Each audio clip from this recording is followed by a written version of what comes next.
What's going on, people, and welcome to the reaction to Ten Hag's first official Manchester United press conference. He has put out an interview aside from the press conference, which I haven't watched yet, so I might do another video in regards to the interview he did, but this is from today's press conference he did. His first official one, as I said. Lots to get through. The most notes I've taken in terms of a press conference, it was like double or more the amount of the length of time the Ranić press conferences usually are. So there's a lot to get into. But first and foremost, I like what I heard from him. He's got seems to have a very dry sense of humour, very blunt. We thought Ranić could be blunt, but this guy, it seems even more blunt. So initial thoughts on him, I like what I'm hearing and seeing from him. Let's get into the questions he was asked and how he responded. So he first off started saying he was happy to meet everyone there. He's excited to work with the media and do the press conferences. He's felt really a warm welcome from everybody. He's looking forward to get started, and he already feels like this is his home and he wants to achieve great things and be successful. The first question, what his first thoughts are in taking on the job and what areas need improvement. He said that he's analysed for the pre-season coming up, what he saw at the Palace game. He's just analysing at the moment ahead of the next season. He was then asked what makes him confident that he can bring success and good times back to the club. And he said that he has a good feeling from the meetings he's had with people at the club so far. And he likes the idea of the plan that they've put together, and which he needs to get started basically, and to be consistent in that plan with good staff being involved in that, with good ideas going forward. He was then asked what the plan was. And he said that it's a huge plan, it's very wide range. We've only had a short time, but you will see, and obviously the pre-season you will see, and things like that, and obviously into the next season. He was asked does he agree with Ranić on the idea of 10 new players at minimum coming in, or would it be fewer?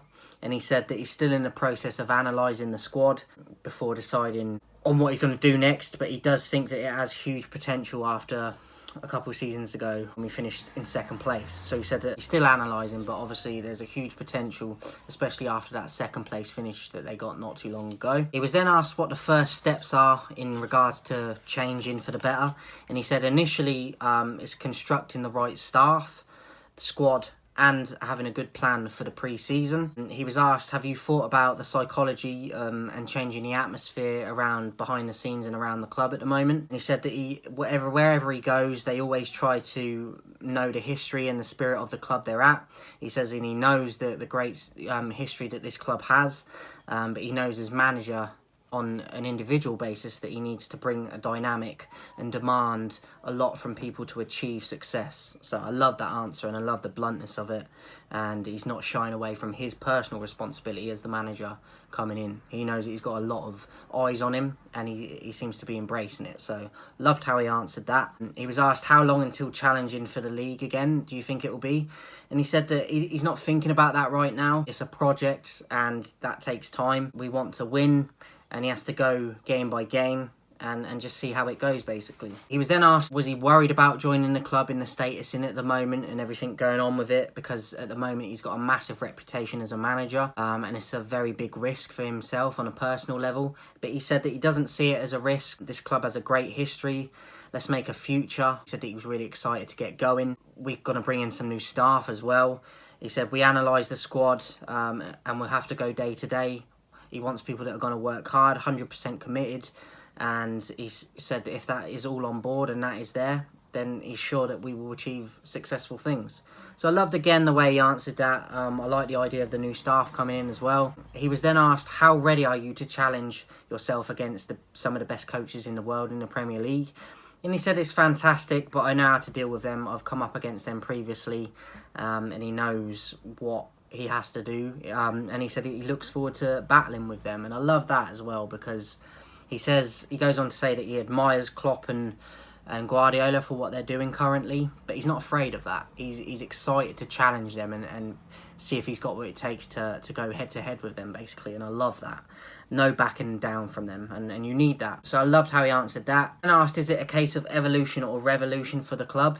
And he said that he thinks that they have to set a strategy first, and have the right people in place with the right capabilities, the right attitude, and we all will achieve its success in that way if that is in place. He was then asked how he would like to see United play, and he said that the players will dictate the way of play. He will line up his best team that he thinks that he can get together. He said that he will get the best out of them in their roles, and it's about getting success together as a unit. He was then asked, do you plan to sit with Ralph and take on his views basically and his ideas? He said that he will listen to that. He said, but at the end of the day, I analyse by myself and I observe, and the final say will come down to me. I will draw my own line. And I love this. He said this a few times in the press conference, and I love it because he's hammering home that he will talk to many people and he will take on their ideas and their views, but the ultimate and final decision will come down to him. And this is what we've been craving for. And I just hope to God that the board and the club give him that freedom and that authority, because we need it. And he sounds like he's talking the right things at the moment. And I'm loving that. Hopefully they will give him that freedom and that, like I said, that platform to do that, because we haven't seen that for a while. But he sounds like he's up for it, and I just hope that he's given that. He was asked if he endorses Ralph in the consultancy role, and he said that that is up to the club, and that's all he said on that. He was asked if he spoke to Daley Blind or Louis van Gaal about the culture of the club, the history and the history of English football, and he said that yes, he speaks with plenty of people, including Van Gaal, but again, he went back to that point of, I will draw my own line. I will have the final decision. And I love that. He was then asked, I like this as well a lot, one of my favourite parts of the press conference. He was asked, do you agree that nobody other than Klopp and Guardiola can win the league currently? And he said that he admires them both for what they're doing at the moment, but you will always see eras in football that will come to an end. And all clubs in the league will be trying to basically dismantle that and change that. He was then asked, similar following on from that question, but do you think that that era will come to an end whilst they are both still managing at them clubs? And he said, I think yes. And he left it short and simple, but I love it, blunt, and he believes in himself, and I love that. He was also asked, did you do a lot of research of the club and its history, and is that why you joined? And he said, I know about the history, it's a great history, there's no denying that. He said, but I came because I see that there is a lot of potential for the future. And I like that because it gives the players confidence, it sets it off on the right tone, on the right foot, and if you're not up to standard, then you'll be moved on basically. But he knows that there's a lot of players there that could probably do a job, and he could get more out of them than other managers have recently. And I think he just answered that very cleverly, to be honest. So I liked how he answered that. He was asked if he will speak to the players this week or wait until the pre-season.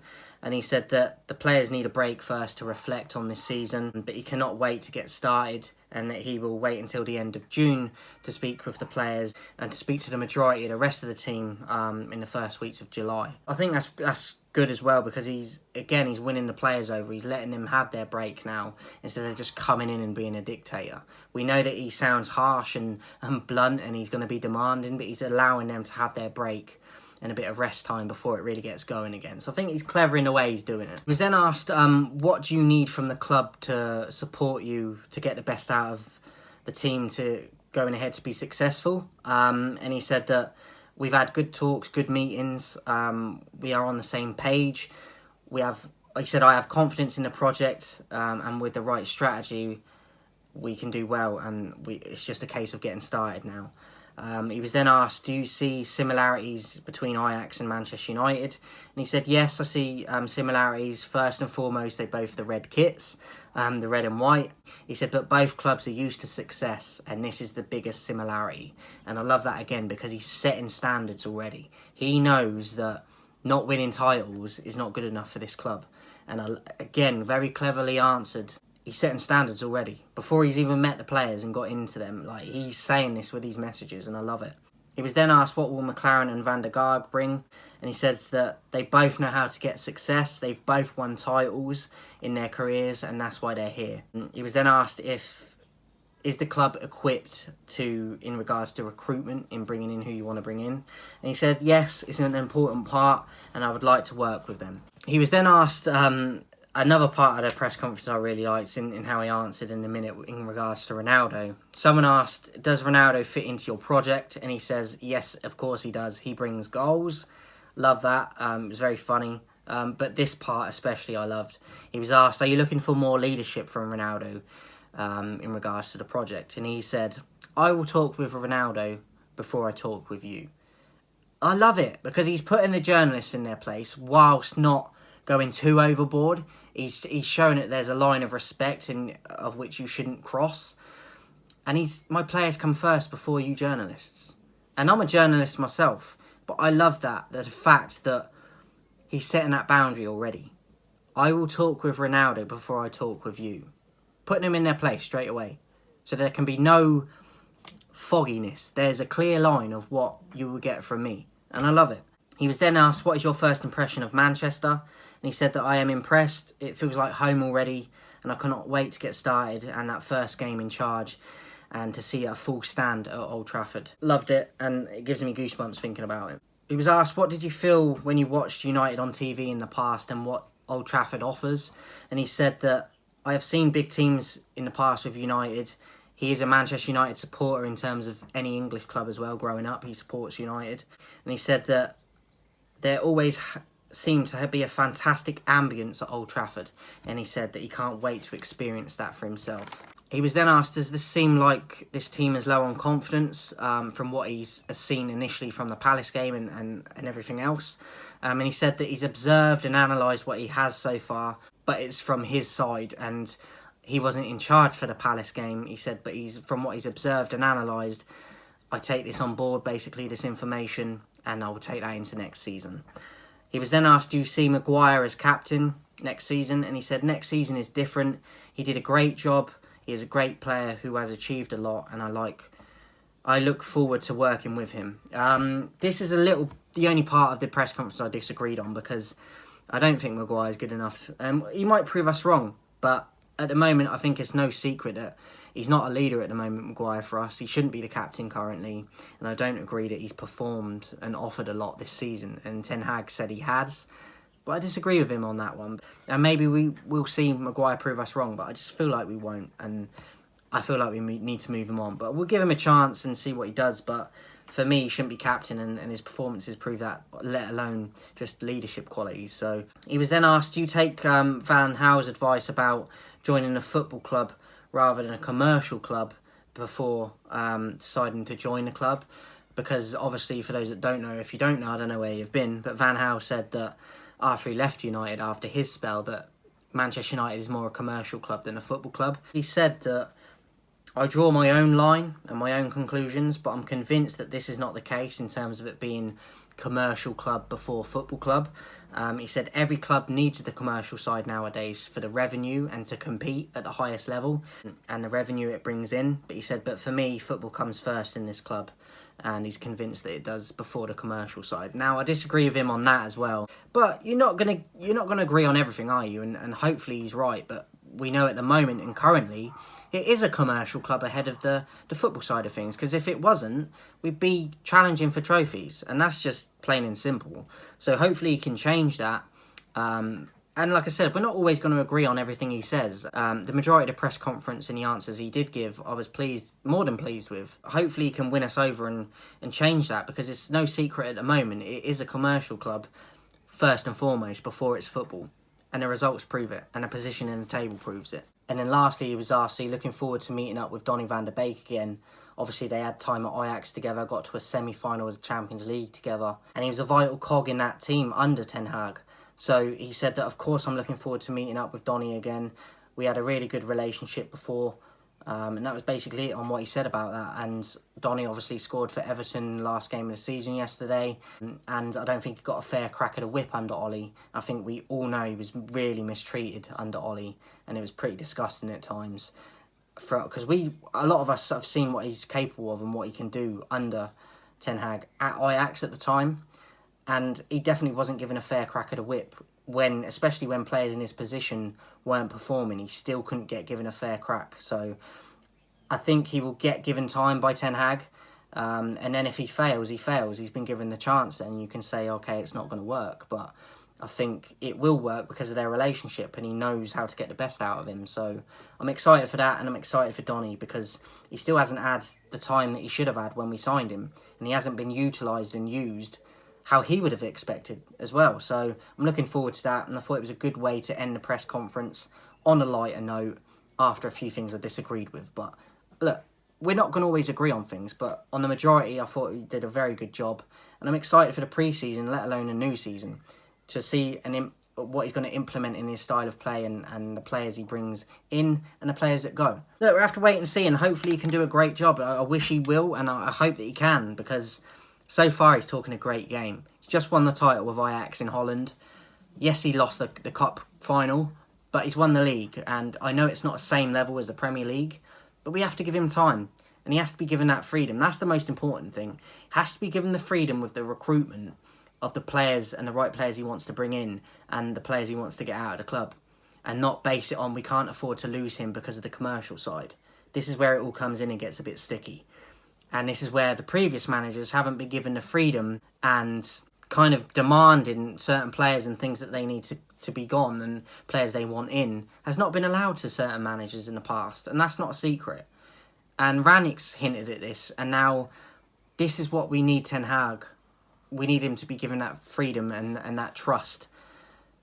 And then if he fails, you can say, well, it didn't work. You had what you wanted and you failed. But you need to be given that freedom first. And he needs to be given the right recruitment in terms of being allowed to bring in who he wants to bring in. And that includes staff, not just players.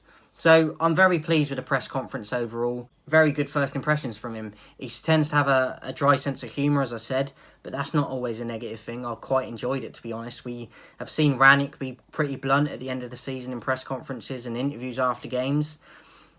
And I think this guy has even took it to a whole new level over Rangnick. So I'm looking forward, I'm intrigued.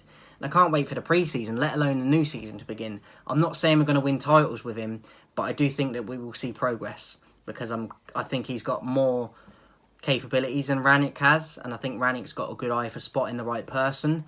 And I think he will progress us even if we don't win titles with him. I think it's a positive thing at the moment. And obviously, we're going to have to wait and see and give him time. But he needs to be given time by the club as well.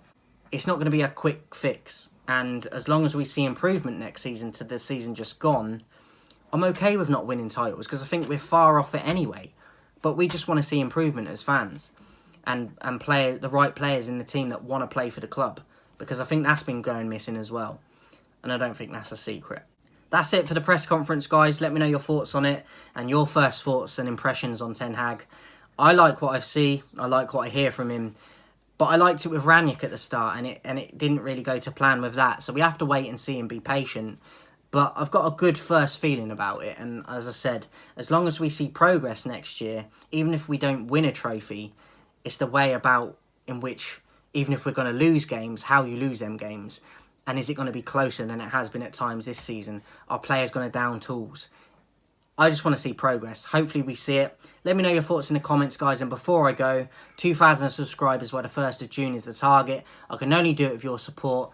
So make sure the notifications are switched on and you're subscribing to the channel, sharing it to your friends. Let's get to there before the 1st of June. I can only do it with your support, guys. Let me know your thoughts in the comments, and I'll speak to you soon.